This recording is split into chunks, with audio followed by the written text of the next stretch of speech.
Hello students, this is Ejaz Sir's Maths Academy and I am Ansar Sir.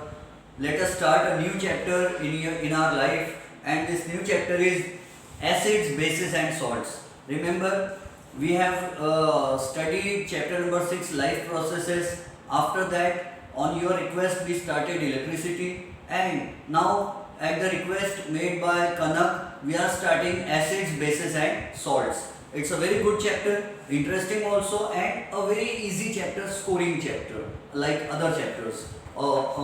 See, the name of the chapter is acids, bases and salts. At the very beginning, I will not read out to you line by line. You will read it at home. If you find any line difficult, any word difficult, you will ask me.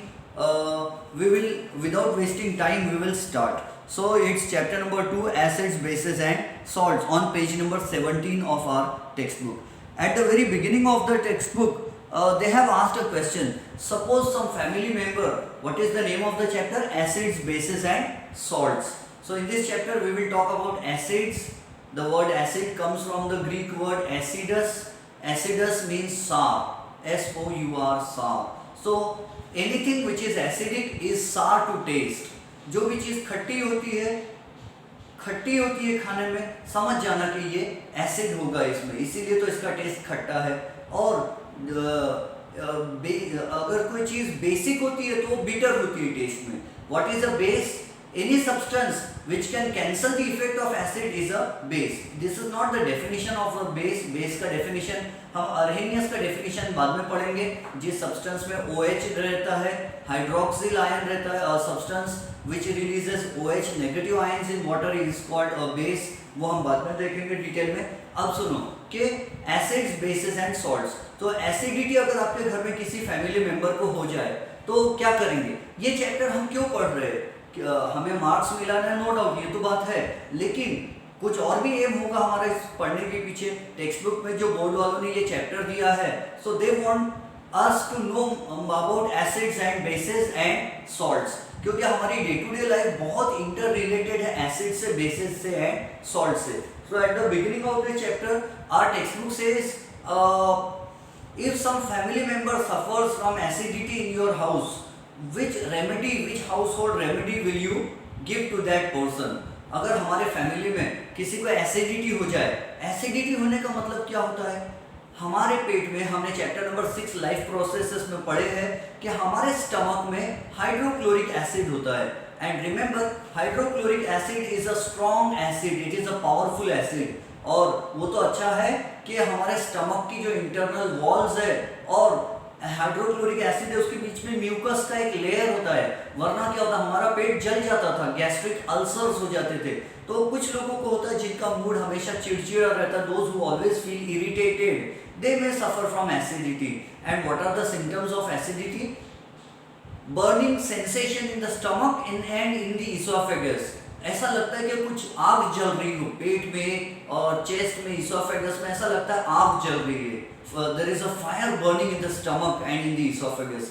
ये acidity के symptoms होते हैं and it's very dreadful. तो उसके लिए हमारे पास house hold remedy क्या है? सपोज लॉकडाउन है, मेडिकल स्टोर्स भी वैसे तो खुले हैं, लेकिन रात में 2 बजे आपके घर में किसी को एसिडिटी हो जाती है, तो अब कहाँ जाएंगे हम? 24 आवर्स वाले मेडिकल स्टोर्स हमारे घर के आसपास नहीं है, तो हम उनको क्या करते हैं, घर वालों को, या तो आपके पास ऑप्शंस है, you can give vinegar to them, जो नूडल्स में मिलाया जाता है विनेगर, या तो हम बेकिंग सोडा दे सकते हैं. बेकिंग सोडा यू नो, जो पकोड़ा बनाते समय यूज़ करते हैं, जो भजिया बनाते समय यूज़ करते हैं, केक में मिलाते हैं, ढोकला में मिलाते हैं. तो बेकिंग सोडा हम थोड़ा सा पानी में मिला करके दे देंगे, तो baking soda is a base. Simple language में जिसको कुछ भी नहीं मालूम उसको बेस का मीनिंग क्या समझाना? जो चीज़ एसिडिटी को ठीक कर सकती है, जो चीज़ एसिडिटी को कैंसल कर सकती है, वो बेस हो सकता है. होगा ही जरूरी नहीं, कभी कभी एसिड भी एसिडिटी को ठीक कर देता है, तो हम उसको बेस नहीं बोलेंगे. सी, तो बेस का जनरली काम क्या होता है? बेस वो केमिकल सब्सटेंस होता है जिसके फॉर्मूला में जनरली OH होता है, हाइड्रोक्सिल ग्रुप, OH ग्रुप. देखो KOH, पोटेशियम हाइड्रोक्साइड, इसमें ये बेस है. ये NaOH, इसमें OH है, ये बेस है. ठीक है, ये OOH है, दिस इज नॉट OH. ये बेस है OH वाला, ये OH डबल OH, इसमें 2 टाइम्स OH है, ये भी बेस है. KOH बेस है. MgOH ट्वाइस मैग्नीशियम हाइड्रोक्साइड, ये भी बेस है. NH4OH अमोनियम हाइड्रोक्साइड, ये भी बेस है। तो जिसके फॉर्मूला में OH होता है वो बेस होता है, और बेस क्या करता है, एसिड को कैंसिल कर देता है। जब हम इनो लेते हैं या डाइजीन लेते हैं या जेलुसिल सिरप आती है मार्केट में, वो लेते हैं तो उससे एसिडिटी ठीक हो जाती है। लेकिन हमारा घरेलू इलाज क्या है, हम बेकिंग सोडा पानी में मिलाकर पी लेंगे तो हमारा एसिडिटी ठीक हो जाएगा। और नींबू शरबत पीने से भी एसिडिटी ठीक होगा। आप कहोगे सर हमने तो सुना है कि lemon contains nitric acid, lemon में तो सॉरी नाइट्रिक एसिड नहीं, सिट्रिक एसिड, सॉरी मेरा ध्यान नहीं था, लेमन कंटेन्स सिट्रिक एसिड, तो लेमन में, नींबू में तो सिट्रिक एसिड होता है, और जिसको एसिडिटी होगी उसको लेमन जूस क्यों दे रहे? तो remember in this is the principle of solubility, like dissolves like, एक जैसा सब्सटेंस उस जैसे सब्सटेंस को डिसॉल्व कर लेता है। पेट का एसिड नींबू शरबत में डिसॉल्व हो जाता है और हमारी एसिडिटी ठीक हो जाती है। इसको ऐसा भी कहा जा सकता है, हिंदी की कहावत की तरह, एक मंत्री जी भाषण दे रहे थे, minister was delivering a speech and the minister said he in Hindi, लोहा लोहे को काटता है और हीरा हीरे को काटता है। अचानक से कुत्ता दौड़ते आया और मंत्री जी को काट लिया। तो इसका क्या मीनिंग हो रहा है आप समझ जाओगे, ठीक है। सो लोहा लोहे को काट सकता है, हीरा हीरे को काट सकता है, तो उसी तरह एसिड एसिडिटी को काट सकता है। तो अगर हमें एसिडिटी हो जाए तो उसका घरेलू इलाज क्या है, या तो हम बेकिंग सोडा पानी में डालकर उसका सॉल्यूशन बना के पी लेंगे, बेकिंग सोडा बेस होता है वो एसिड को कैंसिल कर देता है, या तो फिर दूसरा ऑप्शन हमारे पास है, हम नींबू शरबत पी लेंगे। नींबू शरबत भी उसमें नींबू में सिट्रिक एसिड होता है, और वो लेमन में सिट्रिक एसिड जो है वो हमारे पेट के हाइड्रोक्लोरिक एसिड को न्यूट्रलाइज कर देगा, उसको कैंसिल कर देगा एक्चुअली, और उससे हमें एसिडिटी में रिलीफ मिलेगा, पेट में ठंडक मिलेगी। डाबर पुदीनहारा भी मिलता है मार्केट में, उससे भी पेट को ठंडक लगती है ना। तो वी विल, जो आग जल रही थी पेट में एसिडिटी की, अब वो ठंडक में कन्वर्ट हो गई, क्योंकि हमने पेट की एसिडिटी को ठीक कर दिया। लेकिन ये एसिड्स एंड बेसिस का चैप्टर हम क्यों पढ़ रहे हैं? क्या सिर्फ पेट की एसिडिटी के लिए इतना बड़ा चैप्टर हमारे सिलेबस में दे दिए? नो, एसिड और बेसिस के बारे में पढ़ना हमारे लिए बहुत जरूरी है।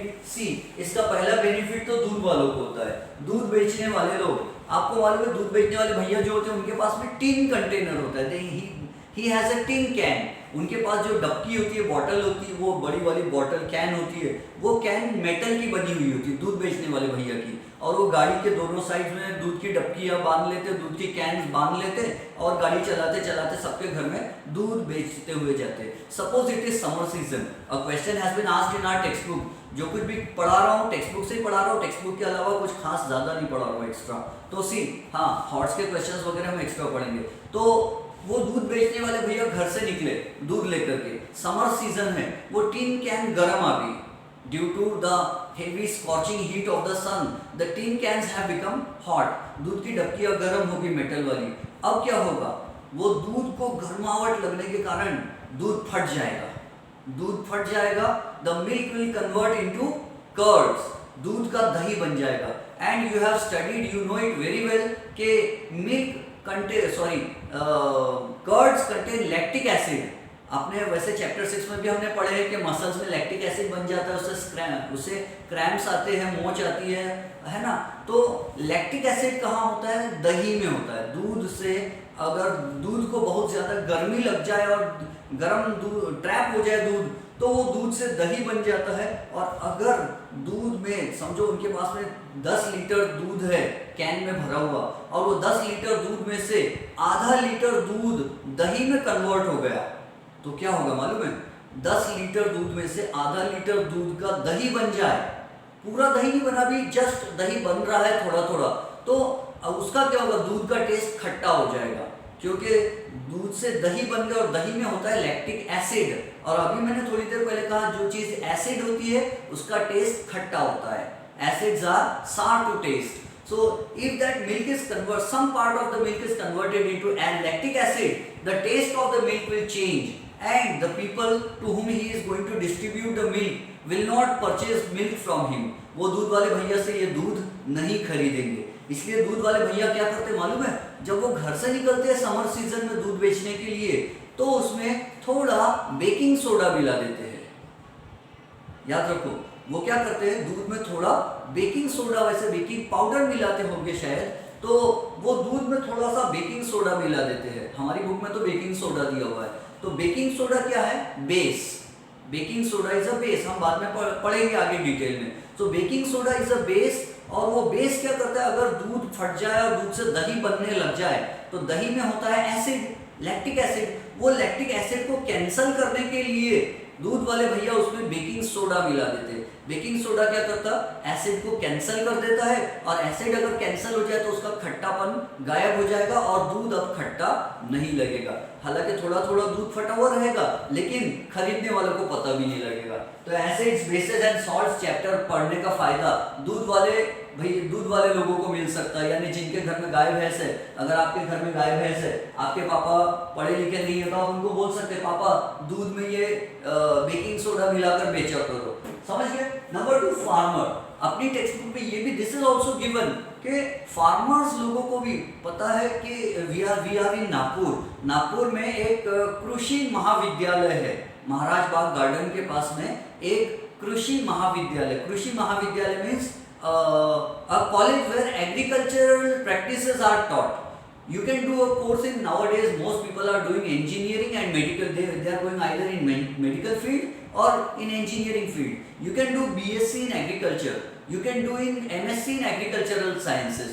तो खेती बाड़ी का भी साइंस होता है, उसमें भी डिग्री मिलती है। तो जो खेती बाड़ी महाराज बाग के पास में एक कॉलेज है, वहाँ पर ये सिखाते हैं, डिग्री मिलती है MSc इन एग्रीकल्चरल साइंसेस। तो वो लोग क्या करते हैं, वो लोग किसान लोगों के खेत में जाते हैं, वहाँ की मिट्टी का सैंपल लेके आते हैं और उस पर टेस्ट करते हैं। कौन सी टेस्ट करते हैं ये हम आगे चैप्टर में पढ़ेंगे। वो लोग टेस्ट करते हैं और पता करते हैं, टेस्ट नहीं, टेस्ट, वो टेस्ट करते हैं सॉइल का सैंपल और पता करते हैं कि ये सॉइल में एसिड ज्यादा है या बेस ज्यादा है या कैसी सॉइल है। अगर सॉइल में एसिड ज्यादा हो जाता है, आपको मालूम है कभी कभी एसिड रेन होती है, आगरा और मथुरा के पास में एसिड रेन होती है। We have studied in the 9th standard कि आगरा और मथुरा के पास ऑयल फैक्ट्रीज बहुत सारी, ऑयल प्यूरिफिकेशन फैक्ट्रीज, और वहां से NO2 gas and SO2 gas निकलती है, सल्फर डाइऑक्साइड गैस। मैंने बोर्ड पे सब कुछ लिख के रख दिया तो मेरे पास जगह नहीं, आप अब सुन लो ओनली। आगरा और मथुरा के पास और बहुत सारे अपने इंडिया में बहुत सारी जगह में SO2 sulphur dioxide gas chimney से रिलीज होती है, और दूसरी गैस गाड़ी के साइलेंसर से जो रिलीज होती है वो है NO2 and SO2, nitrogen dioxide and sulphur dioxide. ये गैसेस जब बारिश के पानी से एटमॉस्फेरिक में रेन से जब ये मिलते हैं तो ये बना देते हैं SO2 गैस। जब वाटर से मिलती है तो कॉम्बिनेशन रिएक्शन होता है, SO2 plus H2O gives H2SO3। H2SO4 भी बन सकता है और H2SO3 भी बन सकता है। H2SO4 को बोलते हैं सल्फ्यूरिक एसिड एंड H2SO3 को बोलते हैं सल्फ्यूरस एसिड।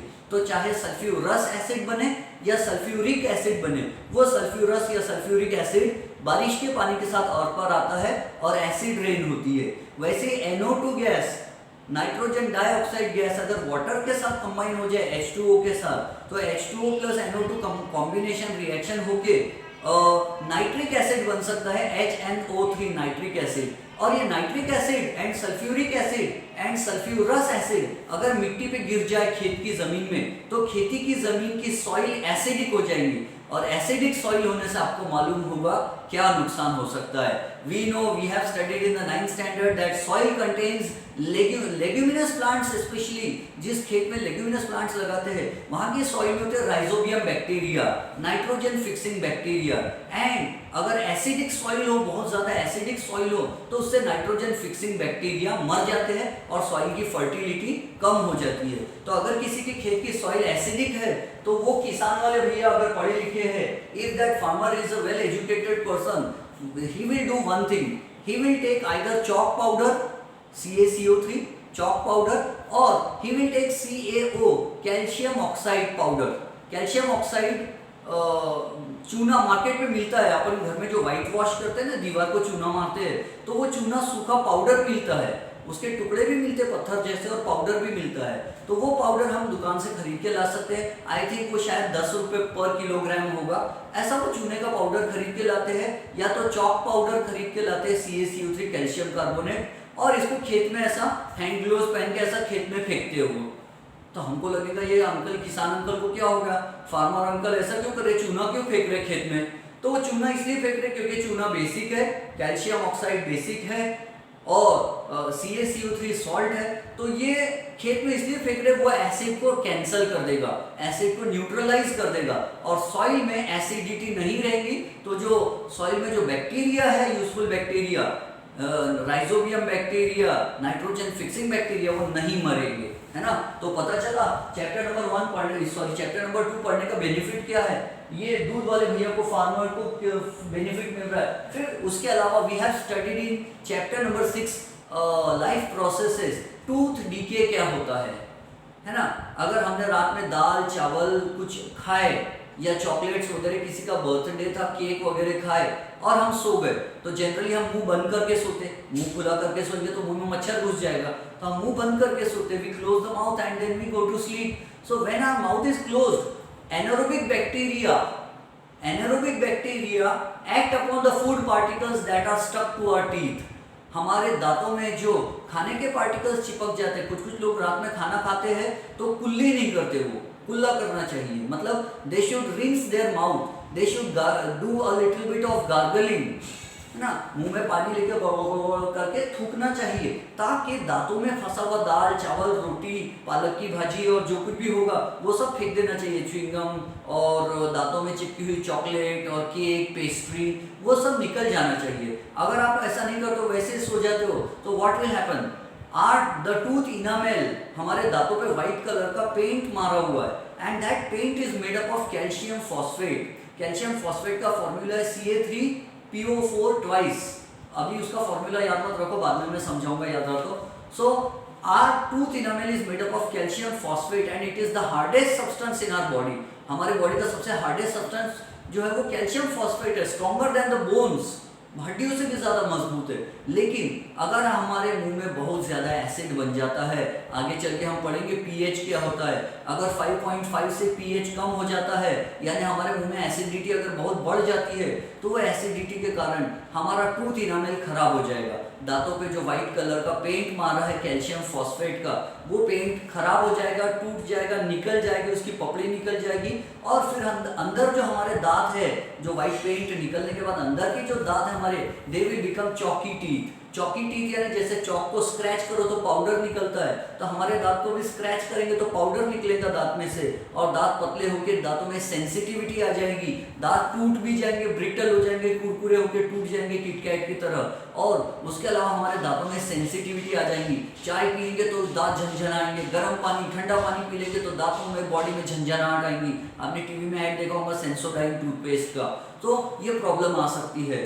तो इसीलिए जो टूथपेस्ट होते हैं वो क्या करते हैं, अच्छा हम टेस्ट भी करके देख सकते हैं, रात में दाल चावल रोटी खाओ, मुंह मत धो, सो जाओ वैसे ही, और सुबह उठो और सुबह मुंह का टेस्ट करके देखो, TEST टेस्ट, ये करके देखो, पता करो कि मुंह में एसिड है या बेस, मुंह में एसिड बना या क्या बन गया। तो आगे हमको एक टेस्ट आएगा, पीएच पेपर मुंह में सलाइवा में गीला करके हम पता कर सकते हैं पीएच पेपर क्या होता है, ये हम बाद में पढ़ेंगे। तो पीएच पेपर से हम पता कर सकते हैं कि हमारे मुंह में कितना एसिड बना। तो अगर उससे हमको पता चल जाता है हमारे मुंह में एसिड बना है और हमारे मुंह में एसिड बनता है, अगर हम रात में मुंह धोकर ब्रश करके नहीं सोते, खाना मीठा खा के वैसे ही सो जाते हैं, तो हमारे मुंह में एसिड बन जाएगा। और टूथपेस्ट जो होता है उसमें बेस होता है, टूथपेस्ट का पीएच जनरली 8 होता है और कोई टूथपेस्ट का 8 पॉइंट समथिंग होता है, यानी टूथपेस्ट का पीएच यानी टूथपेस्ट बेसिक होता है। वो बेसिक इसलिए होता है कि हमारे मुंह की एसिडिटी को वो कैंसल कर सके, ताकि हमारे मुंह में बैक्टीरिया वगैरह कुछ हो तो वो मर जाएंगे। और एसिड अगर होगा तो एसिड के कारण हमारे बैक्टीरिया मरो या ना मरो, हमारे मुंह में अगर एसिड ज़्यादा नहीं रहेगा, फिर अगर हम ब्रश कर लेते तो एसिड न्यूट्रलाइज हो जाता है। एसिड न्यूट्रलाइज हो जाने के कारण क्या होता है बेनिफिट, तो उससे एक बेनिफिट हमारा ये होता है कि हमारे दांत खराब नहीं होते। चलो सिंपल लैंग्वेज में, गैस्ट्रिक एसिडिटी के बारे में हम डिस्कस कर चुके हैं। हमारे पेट में एसिडिटी हो सकती है कभी कभी, हॉट स्पाइसी फूड, गर्मा गर्म खाना खा लिया आपने, बहुत मसालेदार खाना खा लिए, या खाना खाते बराबर सो गए आप, तो एसिडिटी हो जाती है। उसको एसिडिटी को ठीक करने के लिए हम एंटासिड लेते हैं। एंटासिड का मतलब क्या होता है? एंटी एसिड, एसिड के अगेंस्ट में काम करने वाली दवाई। तो वो बेस भी हो सकता है, जैसे बेकिंग सोडा या इनो, या और भी कुछ। एक और चीज होती है, मार्केट में एक दवाई मिलती है जिसका नाम है मैग्नीशियम हाइड्रोक्साइड, ये वाली MgOH2। इसको मिल्क ऑफ मैग्नीशिया भी कहते हैं। It is called milk of magnesia. Milk of magnesia से हमको पता, हमारी एसिडिटी ठीक हो जाती है, क्योंकि इट इज अ बेस। जिसमें भी 1OH हो या 2OH2 हो या OH3 हो, जिसमें OH रहता है वो बेस होता है। ऐसा इनऑर्गेनिक कंपाउंड जिसमें OH हो वो बेस होता है, ठीक है। ऑर्गेनिक यानी जिसमें कार्बन और हाइड्रोजन एक साथ रहते हैं, इनऑर्गेनिक यानी जिसके फॉर्मूला में कार्बन और हाइड्रोजन एक साथ नहीं रहते, या कार्बन हाइड्रोजन दोनों भी नहीं रहते। तो ये इनऑर्गेनिक, और इसमें OH है, OH2, इसमें OH है, इसमें OH2 है, इसमें OH है, इसमें OH है। जिसमें OH रहेगा वो बेस होता है, और बेस एसिड को कैंसिल कर सकता है, ठीक है। उसके बाद ये देखो इन्फेक्शन के कुछ लोगों को यूरिन इन्फेक्शन हो जाता है। I am sorry to say this, लेकिन मैंने आपको एक किडनी के समय पढ़ाया था, the length of the urethra in males is nearly 20 centimetres. Urethra का जो लेंथ होता है मेल्स में वो 20 सेंटीमीटर्स होता है, और फीमेल्स में यूरेथ्रा का जो लेंथ होता है it is only 4 centimetres long nearly. इसीलिए मेल को अगर यूरिनेशन की इच्छा फील होती है तो वो ज़्यादा देर वेट कर सकते हैं, और फीमेल को अगर यूरिनेशन की इच्छा फील होती है तो उनको तुरंत जाना ज़रूरी है। और फीमेल्स को यूरिन इन्फेक्शन के होने के चांसेस ज़्यादा होते हैं। अब वो यूरिन इन्फेक्शन को ठीक करने के लिए क्या करते हैं? तो यूरिन इन्फेक्शन को ठीक करने के लिए एक्स्ट्रा कुछ लोग एंटीबायोटिक दवाई खाते हैं, कुछ लोग और भी। लेकिन उसका घरेलू इलाज क्या है कि नींबू शरबत पी लिया जाए तो यूरिन इन्फेक्शन ठीक हो जाता है। और कभी कभी तो यूरिन इन्फेक्शन ठीक करने में हमको नींबू शरबत पीने की भी ज़रूरत नहीं है, क्योंकि ह्यूमन बींग्स की जो यूरिन होती है वो जनरली एसिडिक होती है। यूरिन जो होती है वो एसिडिक होती है, और एसिडिक यूरिन के कारण ऑलरेडी जो बैक्टीरिया वगैरह यूरिन इन्फेक्शन कर रहे थे, वो यूरिया में जो यूरिक एसिड होता है उस एसिड के कारण बैक्टीरिया मर जाते हैं, और और यूरिन इन्फेक्शन ठीक हो जाता है। अच्छा, बेकिंग सोडा और बेकिंग पाउडर में क्या डिफरेंस है? तो baking soda is a base, और बेस कड़वा होता है। तो आपसे अगर पूछा जाए कि आपके मम्मी ने केक बनाना है, आपके मम्मी केक बना रहे, तो आपको मालूम है केक बनाते समय आपके मम्मी बेकिंग पाउडर मिलाएंगे या बेकिंग सोडा मिलाएंगे? तो आपके मम्मी ने बेकिंग पाउडर मिलाना चाहिए। क्या डिफरेंस है baking soda and baking powder में? बेकिंग सोडा यानी ओनली बेकिंग सोडा, उसका फॉर्मूला अभी आगे हम पढ़ेंगे, NaHCO3, याद रहे तो याद रखना, otherwise it's okay. NaHCO3 baking soda का फॉर्मूला है NaHCO3, Na sodium, H hydrogen, CO3 यानी कार्बोनेट। तो बेकिंग सोडा का दूसरा नाम सोडियम हाइड्रोजन कार्बोनेट भी है, या बेकिंग सोडा भी है, या सोडियम बाइकार्बोनेट भी उसे कहते हैं। तो बेकिंग सोडा अगर मिलाएंगे ओनली बेकिंग सोडा, तो baking soda is a base, वो तो कड़वा होता है। बेकिंग सोडा भी थोड़ी देर पहले पढ़े हमने, बेकिंग सोडा से एसिडिटी ठीक होती है क्योंकि वो बेस होता है, और बेस तो कड़वा होता है। Base is bitter to taste. तो हमारे घर में बना हुआ जो केक होगा वो कड़वा होगा। और क्या आप कड़वा बिटर केक खाना चाहोगे? नो। तो आपके मम्मी क्या करेंगे? बेकिंग सोडा नहीं यूज करेंगे, बेकिंग पाउडर यूज करेंगे। What is baking powder? तो बेकिंग पाउडर वो होता है जिसमें बेकिंग सोडा के साथ टैमरिंड पाउडर मिला दिया जाता है। टैमरिंड में इमली, टैमरिंड यानी इमली, and tamarind contains tartaric acid, TARIC, tartaric acid. Tartaric acid होता है काय में? टैमरिंड में। अब टैमरिंड में टैर्टरिक एसिड है तो टैमरिंड कैसी टेस्ट में? खट्टी। और बेकिंग सोडा कैसा है? बिटर। तो सार and bitter cancel each other. तो जो बेकिंग पाउडर होता है ना तो वो खट्टा होता है ना तो वो कड़वा होता है, और उससे हमारे घर का केक फूला, फ्लफी एंड स्पंजी भी बन जाता है, और हमको कोई कड़वापन महसूस नहीं होता। फ्रूट्स में भी बहुत सारे फ्रूट्स हम जो खाते हैं उससे भी हमें एसिडिटी के बारे में पता रखना ज़रूरी है। मैं आपको नाम लेकर सुनाता हूँ कौन कौन से फ्रूट में कौन कौन से एसिड्स होते हैं।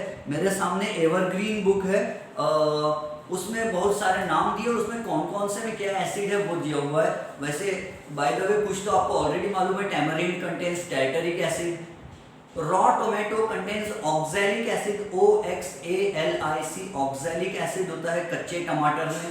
उसके अलावा एप्पल एप्पल में होता है malic acid, MALIC malic acid. Orange and lemon में होता है सिट्रिक एसिड, संतरा और मौसम्बी में सिट्रिक एसिड होता है।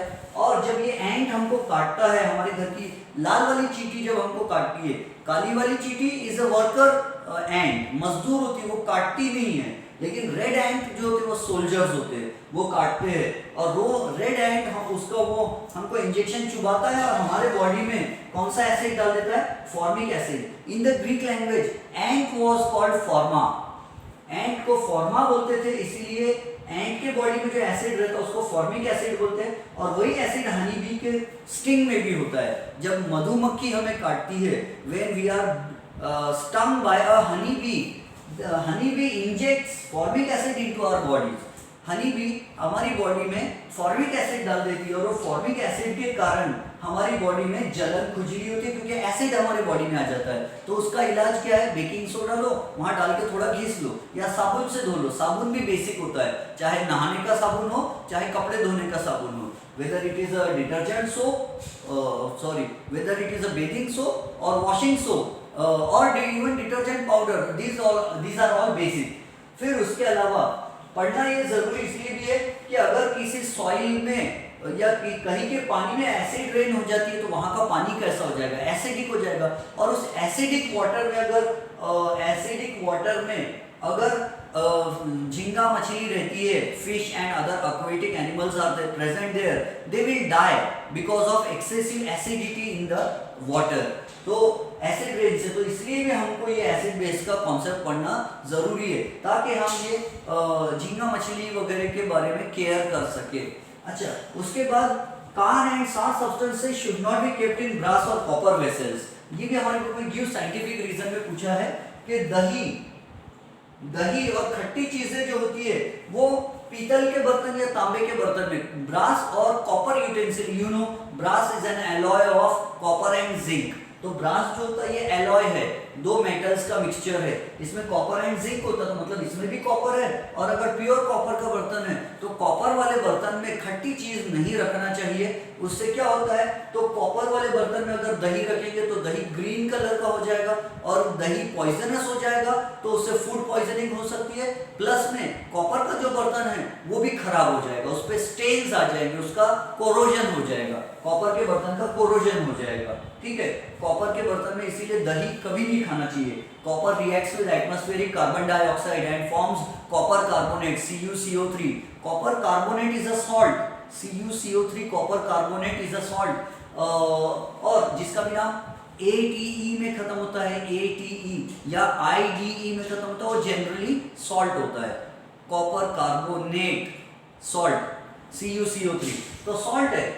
कॉपर के बर्तन में एटमॉस्फेयर की CO2 से रिएक्ट किया विद मॉइस्चर, तो कॉपर और कार्बन डाइऑक्साइड का रिएक्शन होकर कॉपर कार्बोनेट बन जाता है। और कॉपर कार्बोनेट वाले बर्तन में अगर दही डाला जाए तो that green coloured copper carbonate, ये चैप्टर नंबर 1 में आप पढ़े होंगे, copper carbonate is green in colour. Oswal notes में इसका आंसर दिया हुआ है कि FeSO4 का कलर कौन सा है, तो लाइट ग्रीन कलर है। ठीक है, CuSO4 का कलर कौन सा है, तो उसका कलर है blue colour. And copper carbonate का भी कलर कौन सा होता है, ग्रीन कलर होता है। तो copper carbonate is a poisonous substance, और वो पॉइजनस कॉपर कार्बोनेट बॉडी में जाएगा तो फूड पॉइजनिंग भी होगी। और कॉपर का बर्तन, फूड पॉइजनिंग होगी तो कोई बड़ा नुकसान नहीं होगा, लेकिन घर का कॉपर का बर्तन खराब हो गया तो बहुत बड़ा नुकसान हो जाएगा।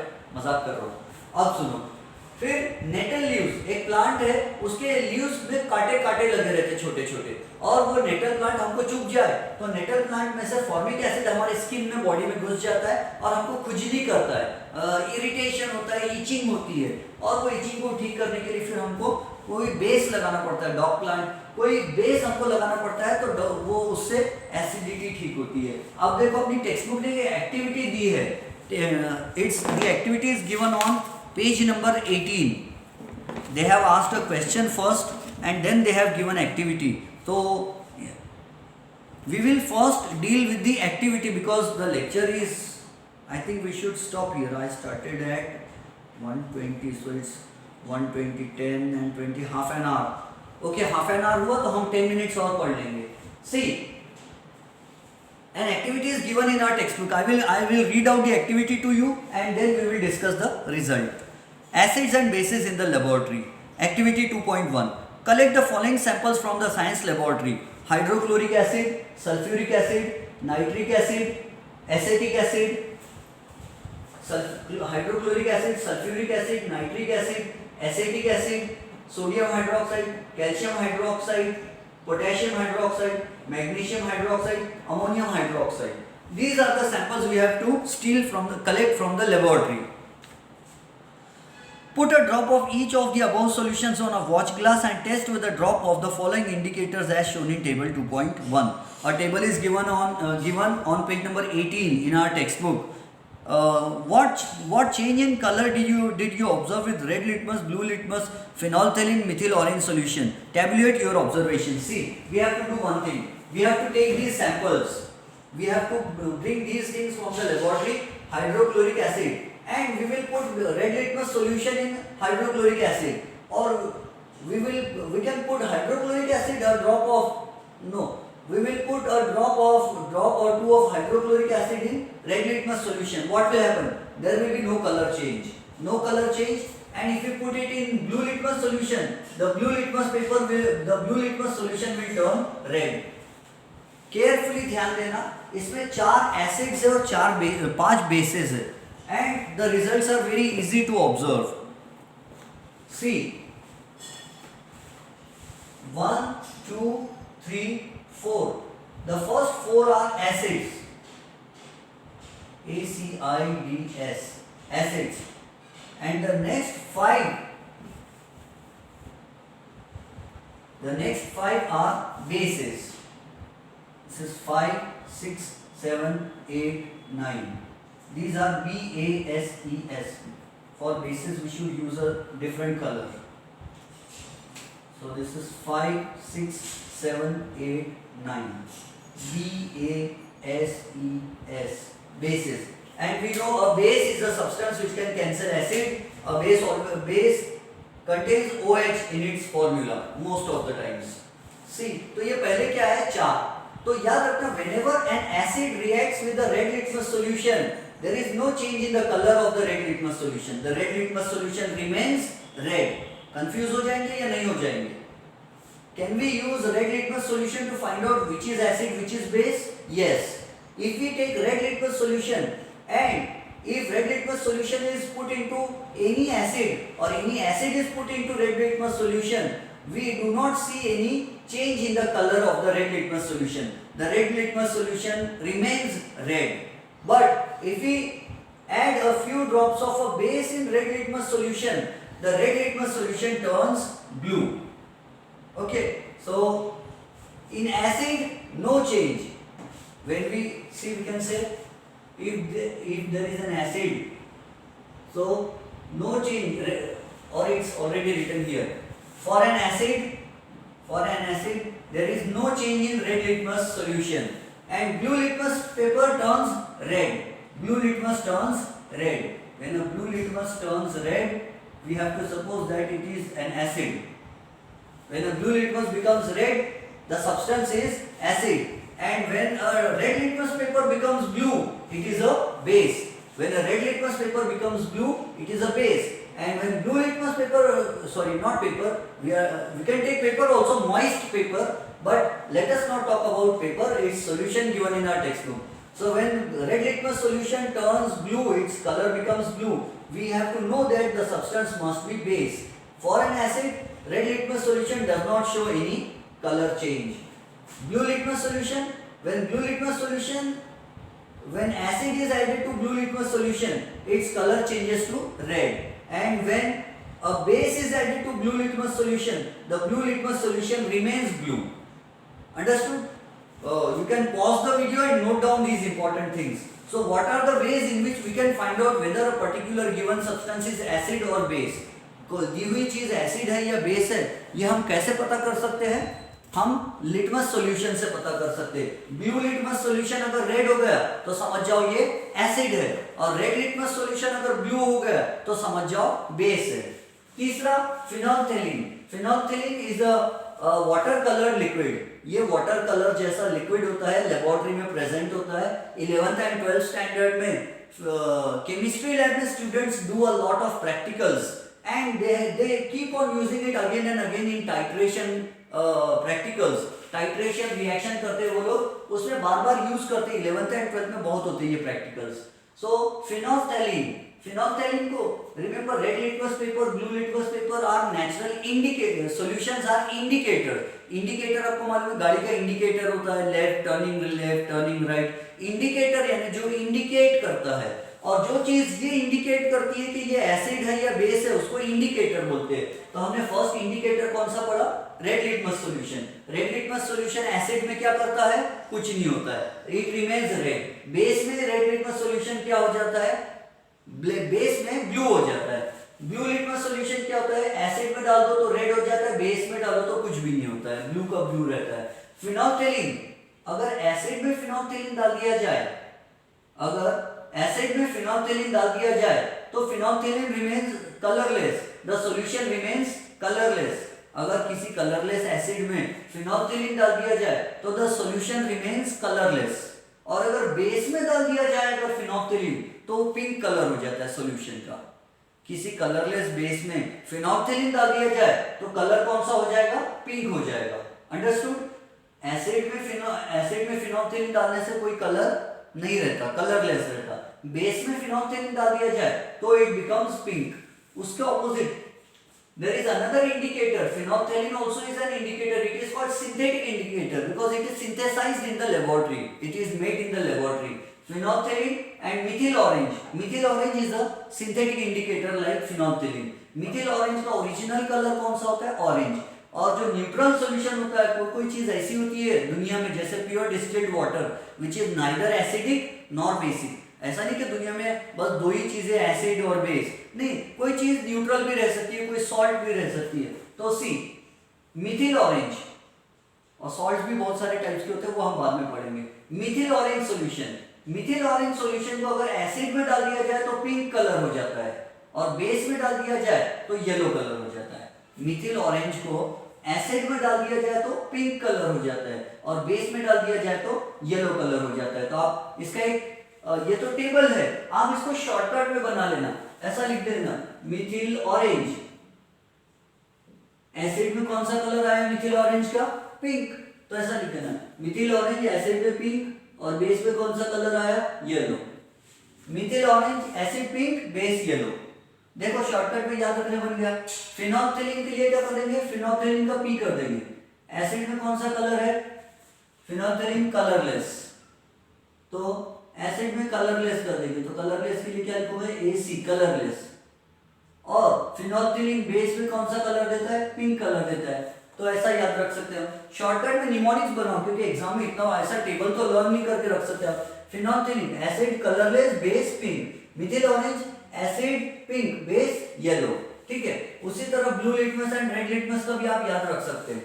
ठीक है, blue litmus and red litmus का भी हम याद रख सकते हैं। Now see olfactory indicators. अब चैप्टर नंबर 7 में दिया है डिटेल में कि ऑल्फैक्टरी लोब्स क्या होते हैं। अपने जो नाक है ना, ये नाक का कनेक्शन यहाँ जाता है इधर ऊपर में, और वहां पर दो बलून लाइक स्ट्रक्चर्स है, और वो स्मेल को डिटेक्ट करते हैं। हम जो खुशबू सूंघते तो बोलते हैं अरे वाह कितनी अच्छी water pleasant fragrance it is, कितनी अच्छी खुशबू आ रही है या बदबू आ रही है। तो खुशबू और बदबू को पहचानने का काम ऑल्फैक्टरी लोब्स करते हैं अपने ब्रेन में। नाक में हम बोलते हैं ऑल्फैक्टरी इंडिकेटर्स होते हैं, ऑल्फैक्टरी रिसेप्टर्स होते हैं, स्मेल पहचानने वाले न्यूरॉन्स होते हैं। तो ऑल्फैक्टरी का मतलब होता है रिलेटेड टू स्मेल, ऑल्फैक्टरी का मतलब होता है रिलेटेड टू स्मेल।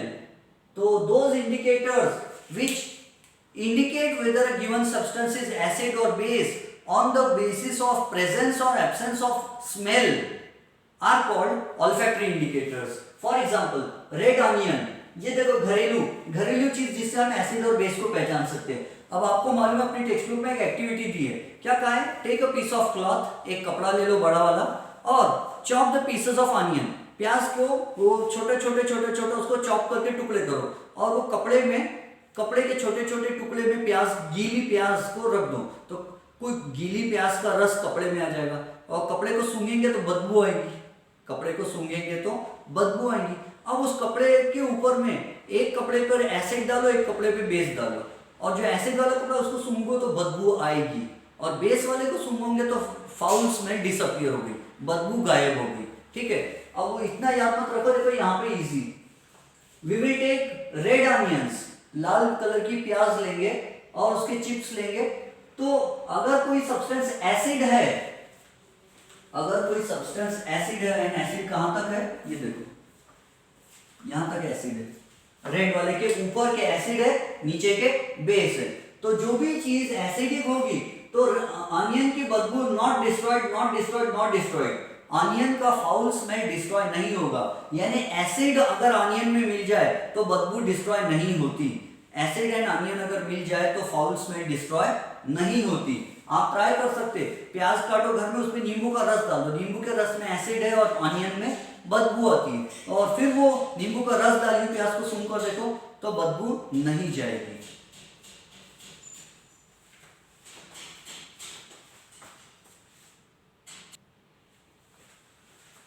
तो उसकी बदबू नहीं जाएगी, ऑनियन की फाउल स्मेल गायब नहीं होती है एसिड में, और अगर किसी भी ऑनियन में, रेड ऑनियन में अगर बेस डाल दिया जाए तो उसकी स्मेल डिस्ट्रॉय हो जाती है, the foul smell of the onion is destroyed in a base. तो हम ऑनियन से भी हम पहचान सकते हैं कि एसिड है किसी चीज में या बेस है, तो ऑनियन के साथ जब एसिड मिलता है तो ऑनियन का फाउल स्मेल डिस्ट्रॉय नहीं होता, और ऑनियन के साथ अगर बेस मिलता है तो ऑनियन की फाउल स्मेल डिस्ट्रॉय हो जाती है। So it is called olfactory indicator because it is related to smell. Foul smell of onion is destroyed by a base. Vanilla essence. अब देखो वैनिला एसेंस का तो बहुत अच्छा खुशबू आता है, आपने देखिए आइसक्रीम वगैरह में वैनिला मिला होता है, कितना खुशबू आता है, फ्लेवर आता है, इसमें ईस्टर्स मिले होते हैं, हम आगे चल के पढ़ेंगे, esters are certain chemicals which give taste and fragrance, तो वैनिला एसेंस का खुशबू आता है। एसिड देखो, एसिड के कारण प्याज का बदबू दूर हुआ क्या? नो, तो वैनिला एसेंस का खुशबू भी दूर नहीं होगा, यानी acids cannot remove either fragrance or foul smell. Acid से फाउल स्मेल भी दूर नहीं होती और फ्रेग्रेंस भी दूर नहीं होती, यानी acids have no effect on fragrance, acids have no effect on foul smell, but bases can destroy foul smell also and bases can destroy fragrance also. Always remember, see these are the bases, वो नीचे के कितने NaOH, COH twice वगैरह, these are all bases. So bases can destroy fragrance, they can destroy fragrance, fragrance is destroyed if base is added to vanilla essence. Similarly clove oil is लौंग का तेल, आप देखते हैं टूथपेस्ट में होता है, बोलते हैं मुंह में लौंग का तेल वाला बबूल टूथपेस्ट, so लौंग का तेल, vanilla and clove oil has a pleasant smell, लौंग के तेल की बहुत अच्छी खुशबू आती है, तो लौंग के तेल की खुशबू डिस्ट्रॉय नहीं होती एसिड में, और बेस में लौंग के तेल की खुशबू डिस्ट्रॉय हो जाती है। जब लौंग के तेल को सूंघोगे आप बेस डालने के बाद, तो आपको ना तो खुशबू आएगी ना बदबू आएगी, there will be no smell, so no smell. फिर है नेचुरल इंडिकेटर्स, घरेलू और भी ज्यादा, रेड कैबेज लीव्स, लाल पत्ता गोभी के पत्तों का रस, red cabbage leaves, if you add acid to red cabbage leaves का एक्सट्रैक्ट, उसका जूस, रेड कैबेज का जूस अगर लोगे तो एसिड में रेड कलर मिलेगा, मतलब colour is not destroyed, so red colour remains red, लेकिन अगर बेस में डाल दोगे रेड कैबेज जूस तो it will turn green, red cabbage green हो जाएगा। बीटरूट एसिड में डालोगे तो colour is not destroyed, beetroot pink will remain pink, लेकिन अगर बेस में डाल दोगे तो it will become yellow. Base में येलो था, यानी ये चीज पता चल रही कि एसिड के कारण इफेक्ट नहीं आता, चेंज नहीं आता। बीटरूट का कलर पिंक रहता तो पिंक का पिंक ही कलर है, रेड कैबेज का कलर रेड है तो एसिड के कारण रेड ही है। क्लोव ऑयल में खुशबू आती है तो एसिड में डालो तो खुशबू आती है। वैनिला एसेंस में खुशबू आती है तो एसिड डालने पर खुशबू आती है। रेड ऑनियंस में बदबू आती है तो एसिड डालो तो भी बदबू आती है। यानी एसिड के कारण कोई चेंज जनरली नहीं आता। चेंज किसके कारण आता है? Most of the times base के कारण। बेस डालो, प्याज की बदबू गायब, वेनिला की खुशबू गायब, लौंग के तेल की खुशबू गायब, और रेड कैबेज ग्रीन हो जाता है, बीटरूट येलो हो जाती है, हल्दी लाल हो जाती है। देखो एसिड में हल्दी का कलर, वैसे हल्दी का कलर कौन सा होता है? Turmeric, yellow colour. तो एसिड में येलो कलर है और बेस में brownish red, brownish red, brownish red. ठीक है, China rose dark pink, dark pink, dark pink, dark pink, but base में डाले तो ग्रीन कलर आ जाता है। मतलब बेस में ज्यादातर चीजों में चेंज आ गया तो समझ जाना बेस है। एसिड के कारण बहुत सारी चीजों में कोई चेंज नहीं आता। और पीएच पेपर और यूनिवर्सल इंडिकेटर के बारे में हम नेक्स्ट आगे की क्लास में पढ़ेंगे। और एक पहचान टेस्ट होती है, टेस्ट के कारण सबसे पुराने जमाने में तो टेस्ट से पहचानते थे। जो चीज खट्टी रहती थी तो बोलते थे ये एसिड है, जो चीज कड़वी रहती थी तो बोलते थे ये बेस है। लेकिन जरूरी नहीं है कि हर खट्टी चीज एसिड होंगी और कड़वी चीज बेस होंगी, क्योंकि पता है अगर आप जंगल में जा रहे हो पता करने, you are doing a research and you have gone to a jungle, और आप वहां के डिफरेंट फ्रूट्स लेकर काट काट के चाप टेस्ट करके देख रहे हो, TASTE टेस्ट करके देख रहे हो, तो आपने देखा खट्टा है एसिड, कड़वा है बेस, पॉइजनस है, अब क्या हुआ? मर गए आप। तो पॉइजनस फ्रूट खा लिया आपने, एसिड और बेस को चखने के चक्कर में मौत को चख लिया आपने, मर गए। तो taste is not a very good indicator, क्योंकि टेस्ट के कारण एसिड बेस टेस्ट करते करते जहरीली चीज को टेस्ट कर लेंगे, मर जाएंगे तो क्या होगा? इसीलिए taste is not a good thing. इसलिए हमने लिटमस पेपर का लिटमस सॉल्यूशन किए, बाद में सिंथेटिक यूज करने लगे, फिर ऑल्फैक्टरी यूज करने लगे, और घरेलू चीजों से भी एसिड और बेस हमें पता चलता है। अब एक गिव रीजन, एक क्वेश्चन पूछा है कि आप एसिड, आपको 3 टेस्ट ट्यूब्स दिए हैं, उनमें वाटर कलर्ड सब्सटेंसेस है, उसको हम आज नहीं पढ़ेंगे, उसको हम नेक्स्ट क्लास में डील करेंगे। आई होप आज जितना पढ़ा मैंने, क्योंकि लेक्चर थोड़ा ज्यादा लंबा हो गया, बट आई होप कि आपको ये सब चीजें समझ में आई होंगी। If you have any doubt, send me your questions, I will reply to your questions. Thank you, have a nice day.